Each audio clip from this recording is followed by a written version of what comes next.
in sort of the chase towards AGI, what we're kind of missing out on is how do we have AI simulate the things that we find really so compelling about each other, our flaws, our fun, our internal lives, conversations we can have with one another that aren't related to like knowledge search, all of that. Welcome to the Talking AI podcast, where we talk AI with both experts in the field and early adopters. I'm your host, Matt Paige, and we're here to demystify AI for you so you can get some value from it. Let's talk some AI. Everybody's chasing AGI, but today's guest thinks that still won't get us to the thing that actually matters, and that's humanness, AI that behaves like a person, not just a model that talks. But what if the next leap isn't a smarter chatbot, but characters that remember you, build shared experiences, and keep living long after? Today, I'm joined by Vish Hari, CEO and founder of Ego, a Y Combinator winner 2024 company, building persistent AI characters inside immersive worlds. And before Ego, Vish worked at AI applied research at Meta and worked at Meta Reality Labs. But welcome to the show, Vish. Hi, thanks for having me. Excited about this conversation because everybody's racing towards AGI, like that's the hot topic, and there's a lot of opinions on what is AGI. Are we going to get there? Are we already there? How do you even define it? But I believe what's interesting here is like your point is not necessarily that AGI is the thing that gets us to this thing you call humanness in a sense, and y'all wrote this paper called "Behavior is All You Need." So what's the core difference here in terms of behavior is all you need versus attention is all you need, the famous Google paper that kind of led us into this world of the transformer architecture and whatnot? Yeah, our white paper is nowhere near the same caliber as that incredible seminal work. But the kind of point we wanted to make, which is a little tongue in cheek, is that the thing that's going to drive, I think, a ton of consumer AI is going to be AI that is fun and relatable, or AI that solves a problem. For the latter, which is AI that solves a problem, the race towards AGI makes a ton of sense. You want something that's intelligent, that can like contextualize knowledge, that can draw insights for you and present it to you in a very consumable fashion. For the things, however, that are closer to consumer, which is entertainment and fun, what you want is something that resembles humanness, because for us, we don't really go to scientists for entertainment unless they're Richard Feynman. We go to entertainers, we go to storytellers, we go to comedians. And all of that usually exposes some level of humanness in the storytelling that is what draws audiences in. And I think, my entire theory around Ego is that in sort of the chase towards AGI, what we're kind of missing out on is how do we have AI simulate the things that we find really so compelling about each other, our flaws, our fun, our internal lives, conversations we can have with one another that aren't related to like knowledge search, all of that. That's our focus at Ego. Yeah, and you get into this like architecture that consists of different components in a sense, and there's this perception layer, behavior layer, emotion module, a memory system, a personality module, a needs module, which I thought was very interesting, and then this aspect of memory and putting all these things together. I guess is like you said, it's not becoming human, but it is starting to emulate human at a different level than what we'd experience with just ChatGPT. So what is that nuance, and what is it about these characteristics, or what are the things that actually make this start to feel like you're interacting with not just some random bots within, a simulated world and whatnot? Core insight actually comes from bots in video games. So when we play, any MMORPG, and back in my day it was World of Warcraft, when you were in a town, you knew who was an NPC who had a specified routine and specified tasks versus another human player. In fact, NPCs become kind of an insult these days, right? It's used online in various ways, because what that implies is that you don't really have a theory of mind and don't have internal needs and desires. However, when you meet someone who's part of a clan who invites you to join the clan, suddenly the social structures come to fore, and you have to like think about what your place is, what your needs are, how you can help the clan, how you can make friends. All of these sort of human-like things emerge. And that emerges because each person who controls a character has certain needs, desires, wants, personal history, memories with other clanmates. And that makes all of this stuff really fun. That's what drives a lot of interaction in virtual worlds and video games. So our foundational insight is that if you don't have characters with desires, needs, internal lives, you don't approach humanity or humanness. And the actual real proof of this is probably the most character chat app in the world, Character.AI.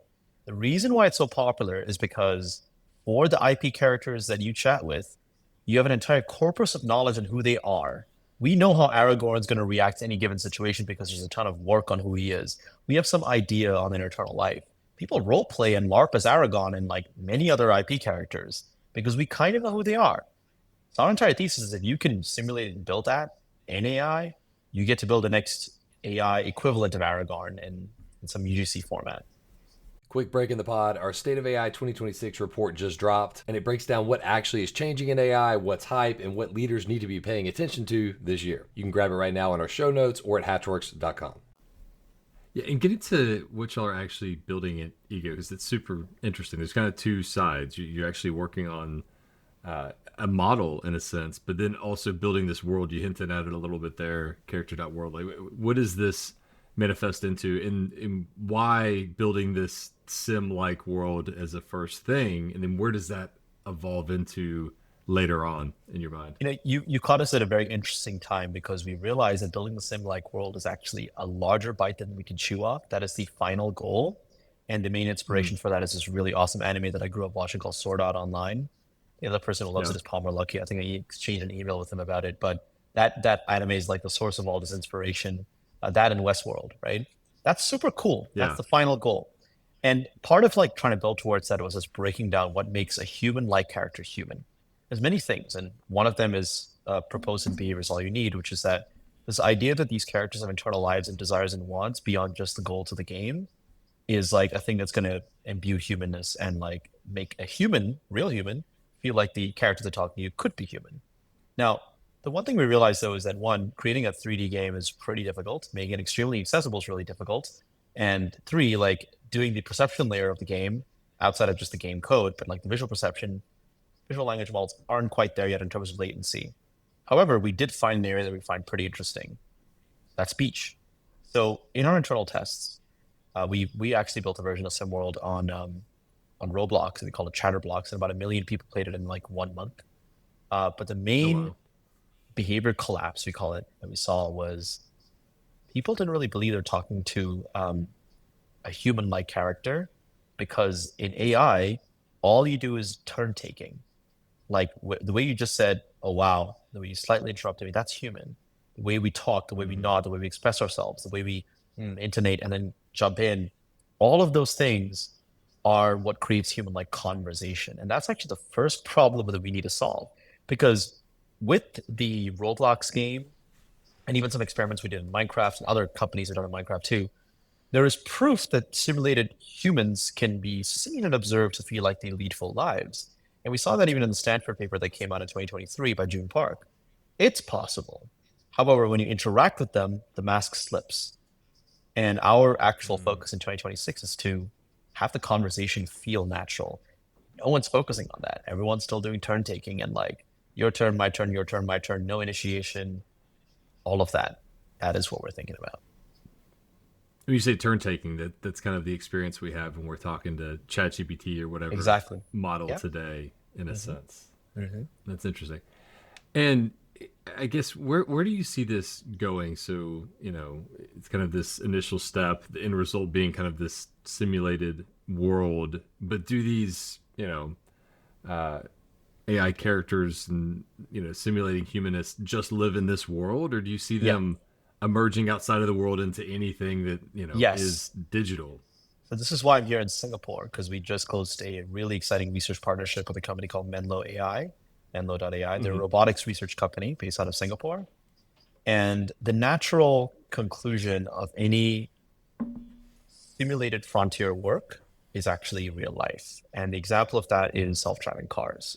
They started out in simulated environments first to make sure that the cars could behave in safe ways, even in four-way stop signs or whatever, right? And then eventually they got put into the real world. The same thing is actually true of a lot of frontier approaches. Another example is Dota. You might remember like early on, like I think 2017 and 2016, OpenAI at that time released an AI that could play Dota as well as a human could, if not better. That was awesome. Yeah. That was like a spark moment. And the founder of DeepMind, Demis Hassabis, was a video game developer. He built a game called Black and White back in the late 90s, early 2000s. Games are actually where the frontier of technology is tested and pushed. Even online networking had to be proven in games first. And so our entire thesis is that if we can make these characters have their own internal lives in 3D games and they feel alive and real in the game, they would probably feel the same way in real life. That's it. That would be a robotics play at some point. Yeah, that gets into the Westworld scenario in a sense, like Exactly. you're talking about. And I think NVIDIA does this a bit too, where they have this world where this is how they're getting to training robots or humanoid robotics in a more nuanced fashion because they're living in this simulated world versus just like how we train a traditional LLM today. Is that similar to kind of what you're hitting on? Similar. And in fact, there's a version of this that they did in Minecraft called Mind Dojo by Jim Fan, which is super exciting and kind of foundational to how we're thinking about it. Google's doing something similar with SEMA too. There's a ton of interest in simulations for things like robotics. But again, there's a missing piece in all of these. They're all for the industrial helper bot use cases. They're not for what I find fascinating, which is Her, the movie by Spike Jonze. That is a different structure of thinking about robotics and human-like characters. What are the two differences there? You probably have hit on some of this as we've been talking, but what's the nuance between that and Her in a sense? Robots are task-based creatures. They are effectively your slaves. They are chained to perform the task. They are limited, and with like safety and all that stuff, they're specified to do the one thing they have to do extremely well, and that's about it. For us, we're trying to get as close to humanness as possible in the sense of they have internal lives and internal motivations that, in the case of robots, wouldn't be related to survival because they don't need to eat, at least for now. But at some point, eventually, would evolve into this, I want to experience this because in my, corpus of prompt architecture, I'm actually someone who loves being in Italy. I want to be in Italy. I want to go to the streets of Italy and do things and experience things and visually see Italy. And the bot goes and does that and feels happy about it and loves meeting Italian people and talking Italian. That's just a random example that came into my head. But the main difference is the fact that these things could ostensibly have an inner life that they talk about. So what changes at that point when, even if simulated, whether it's digital AI in a digital form in a real form begins to have wants and needs, what changes at that point versus to your point with ChatGPT and LLMs today, they're literally from the onset they are a helpful assistant, right? What begins to change, good or bad, I guess, in a sense? I couldn't theorize on what societal changes could happen because those are always kind of foolish to theorize about because it's so hard to predict such a complex organism called human society. However, I could make some predictions about how humans would deal with it based on just how I feel about it, mostly, and sci-fi. But we're already anthropomorphizing ChatGPT and most chat apps. Most people are doing that. There's a lot of headlines daily about people feeling all types of way. It's in unhinged ways, but that's already here, right? Now, what happens when you go beyond anthropomorphization to feeling it's another entity is relationship, is memory, is desire, it is communion to some degree, which I have no idea what the actual conclusion of that could be for society, but for an individual, it passes the Turing test. It goes beyond a slave. It goes into something that has some level of a humanness is the best word I could use. Yeah. Yeah. Is there some type of indicator or measurement you're thinking of measuring this as you go to what's that mark of where this feels human and the level you're looking at it? Is there some kind of Turing test or way you're thinking about how do you measure this progress or this different vector of how it behaves and acts and interacts? Subjective measures, right? You can always do double blind tests on conversation and all of that stuff, but I think most of that is meaningless at scale. At scale, what matters to a consumer company is always going to be retention. At your 30th day, are there a lot of people still doing things with these characters? And have they done more things than just within your app, within just conversation? That entire spectrum of activities they could do, does it increase over time? Do they want more? Yeah. That's the question. Well, it's an interesting if you're talking from a pure business standpoint, like a moat in a sense, because I've always thought that memory, that like say just call ChatGPT, Claude, Gemini, whatever it is, the Mm-hmm. memory it has of me to Mm-hmm. just recall conversations and nuances about me is one of the best moats in a sense, because I don't want to go to another model because it's not going to have that nuanced understanding Yep. of me. And I feel like this is somewhat similar to where in the beginning it's like a new friendship or interaction or There relationship, you but go. as it builds over time, then it becomes more nuanced and stickier, but Yes. just like in a relationship, it's more dynamic That's it. as it That's it. So I was evolves. about to say that Yeah. our interest is in evolving memory into relationship, which can only happen if I the like entity that. is Yeah. human. Yeah.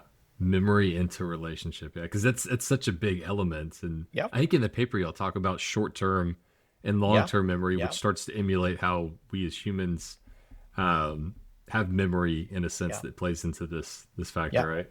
Absolutely. Now, What, operationalizing that is a totally different thing. That's very complicated, but that's the ambition. Yeah. yeah. And there's another paper too we talked a bit about in our prep session, the one by Google around nested. I believe it's nested learning. Oh, What's the um, in context continual learning or in context online learning. yeah? Yeah. Yeah. What's the nuance there? Any thoughts on that Oh yeah, no, that's paper actually and more like perspective the other folks? Yeah. product. Oh yeah, yeah. Sorry, yeah. So Yeah. no, the context there is like okay, in like a new environment. Like let's say that I ask you to play, Fortnite with me. And you never played Fortnite before. What is the context Yeah. you bring in? Well, you know the control system, you know depth, you know kind of tasks you can do, you know a basic control scheme. What do? You look at what other people do and you comms with them to figure out how you want to engage and interact. What you're actually doing internally is updating your weights. You're like, okay, that's new. Oh, you got a feedback. Mhm. Okay, that's cool. It's a form of RLHF in Yeah. your brain that just kind of happens, right? And then what you do is you project your personality, which is who you are, onto that learning and that character, which is I'm insanely aggressive. So I'm going to be like doing the most crazy moves, but maybe one of my friends is a little bit more defensive and just kind of wants to like hang back a little or run away or disengage in like combat. That is a function of your personality and your past memory onto gameplay and onto like a new system. Now, this can apply beyond video games. Video games are probably the most salient example because they're the most complicated. Mm. That's interesting. And you worked at Facebook and Meta Reality Labs. What was the any unique learnings there? Because they're obviously very much connected to what you're doing Yeah, today in terms of like building these virtual worlds and whatnot. Any yeah. nuance or learning there? Trying to figure out how much I can share. I started in applied research, and then when Facebook became Meta, I moved to the Reality Labs team because I was really fascinated by a lot of the work the metaverse teams are doing. But I had one fundamental contention that you cannot simply create 3D worlds and have them feel lifeless and not populated. And that is a foundational Mm. problem that I wanted to solve was that all of these people create these awesome VR worlds, but they're always empty. And if they're always empty, it's like a nightclub that's empty on a Friday night. You're not going to go in. You're not going to be the first person in, Yeah. right? Yeah. So if they're empty, why would more people show up? Well, what if we could use internal language models to simulate humanness instead of just having NPCs do routines? Because it's so obvious when it's an NPC doing a routine. It's so obvious. And we evolve beyond that. That was my interest there. I think that's all I can really share. Yeah. Yeah. No, I bet it was an interesting experience there. So let me get into kind of more of a lightning round style questions. Sure. I'll hit you with some and get your perspective. But Yeah. is AGI overhyped, overrated, overhyped, or misunderstood? What's your thoughts on AGI I as a think it's thing that people misunderstood. keep focusing on? It's such a large field of play. It's not, I mean, you ask any two researchers, whether it's Karpathy or Lacan, his perspective on AGI, each of them will have, I think, a relatively tangential-ish answer, but not quite the same. Hmm. So it depends on how you want to define AGI. If you want to define it as like the infinite God AI thing, that's very different type of thing from like someone who's like, you could bring into like a corporate entity and like have it, gain context super quickly and give recommendations. And then it's also very different from something that can like cure cancer, right? Who can like find new therapies. Oh, that's a different type of stream. So I think mostly it's misunderstanding, but I'm not like, I didn't finish my PhD, so I'm not the most AI expert person. I'm more on the applied side. So I have to be a bit Yeah. humble about my perspectives on this because I don't actually truly know. The field moves so fast. So who knows? Yeah, and you mentioned Carpathy. Who like do you look up to the most right now? Who Oh, are you Sutskever, like? Ilya Who are Sutskever, the models in a sense? Ilya Okay. Sutskever. He was a huge influence on me. I went to U Toronto. I went to a lot of his lectures and like long ago. I trained my first model in 2012. And Wow. one of my first dinners when I first moved to SF was actually with Ilya to talk about AI and like my That's cool. perspectives on it and stuff. And I draw so much inspiration from him. The work he's doing at SSI is so super cool. Um, Actually, a lot of the folks in the Hinton Lab are deep inspiration to me. Even Alex Shepsky, I know personally from Toronto. Um, his work with Alison is really cool, but some of his philosophical perspectives on AI I found really interesting as well. Um, that said, I do take a bit of a slightly orthogonal position that when it comes to safety, because I think in entertainment, safety doesn't matter. You have to be as risky as possible to create good Yeah. art. So that's like the place where I would say like there's a bit of a gulf. But in every other way, Karpathy, Sutskever, I just look up to them. Sutton, I look up to them immensely. Something just triggered in my head for something you said. So recently, I think OpenAI did the deal with Disney, to where you could have Yeah. characters that you can, uh, build videos of and Sora 2 and whatnot, and you could easily make this translation to avatars and digital things you interact with that are character based. Do you think that plays a role? Do you think there's value in having that kind of built in equity in terms of a character and having that live in a 3D world? Is there any Yes. value to having that there versus it being just some random thing that's created? I think both have value in different ways. The first is value in the sense that people are intimately familiar with Hogwarts as a world, right? They're intimately familiar Yeah, with Lord of the yeah, Rings as a world. So the ability for a person to then explore their personal version of it is interesting. That's cool. If I could talk to Hagrid and goes to school in Hogwarts, well, that's how I played Hogwarts Legacy. But like that part is yeah, really interesting, right? And I think it's like every kid's dream to like talk to their favorite characters growing up. So I think that's just really cool. hmm, Now, the first part, the former, which you mentioned, is cool for a different reason because as a storyteller or like a role play community person, I want to tell my story. I want to create my version of Game of Thrones, and I want to fill it with life, and that's why people play D&D. So they're different things, yeah, and they both can exist. yeah, totally. And what's the biggest risk in your mind? Is it privacy or is it a form of like Compute. emotional manipulation Oh no, I think it's or compute. I compute? think it's compute. I think it's just compute. So I mean, Yeah, look, people even in the times of books and the printing press, people had all these like concerns about what if we disseminate all this material? Well, yeah, we did, and then Marxism happened, right? So like, yeah, things will happen when any new technology hits the world. Ideas will spread, and people will feel certain types of ways and enact those feelings in real life. That's all yeah, of organized religion. You could argue is that. So yeah, there's risks. Can we model them to some degree? Yeah. To large degrees, probably no. yeah. So Yeah, I I wrote something the other day, is focused on will AI create utopia or dystopia? And my perspective's always been that it's neither. It'll just be Tuesday, meaning that the future is somewhere in the middle. And like anybody can cherry pick an example of we're doomed or everything will be amazing. But yeah we've been through this game before.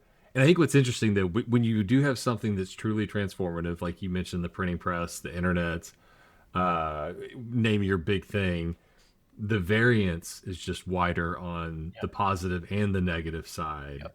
It's almost like this natural yin and yang to it. But I don't know. What's your take? Is there a utopia dystopian future, or is it just kind of It's just Tuesday. I love that, Matt. I yeah, love how you said it. It's just yeah, Tuesday. Like I yeah, mean, look at maybe like one fundamental emission. Glass. Glass is fascinating. It's just rock. But yeah, look at what it did. You could use glass to stab someone if people did. They made glass knives. Or you could use it to create a telescope, which then leads to colonialism. Or you could use it to create a microscope, which then allows you to stop bacteria from killing people. It's just Tuesday. These hmm, great things and horrible things happen in somewhat equal measure when a new technology yeah, as simple as glass becomes used. And what the hell do we know? We just we're humans. We'll keep going with it. And some will use it for bad, some will use it for good. And for most of us, it's going to be still Tuesday. yeah. Nice. I like that. So Not to get into the fun question, I got to ask, just based on this conversation, are we in a simulation? I mean, Ugh, yeah, what's your take on that there's a question huge that amount so of many debate. people Oh gosh, I had ask and like theorize about? oh god, I mean I had such a long debate about this when I was doing my physics degree because there's all these like theories floating around about like, oh yeah, this universe is really proven, all mathematically proven this that. Um, my argument is yeah, because we actually get to create our reality. The things we do, the actions we take, the people we talk to, the places we go, we are carving out a path in a some level of simulation. And at any point, there is a large number of actions that are available to us that would then irrevocably change the next step. So yeah, I mean, I guess you could say we're in a simulation, and as we have dreams as well that Yeah. feel very real, and certain substances that push us to feel things are certain real too. So I think it's comforting to think about things as a simulation. There's less consequence if you think that way. So yes, Yeah. Maybe at the end of the day, it's just all math that is underlying. actually true. That's Uh, factual. It is all math. yeah. Yeah. Yeah. In some form or fashion, right?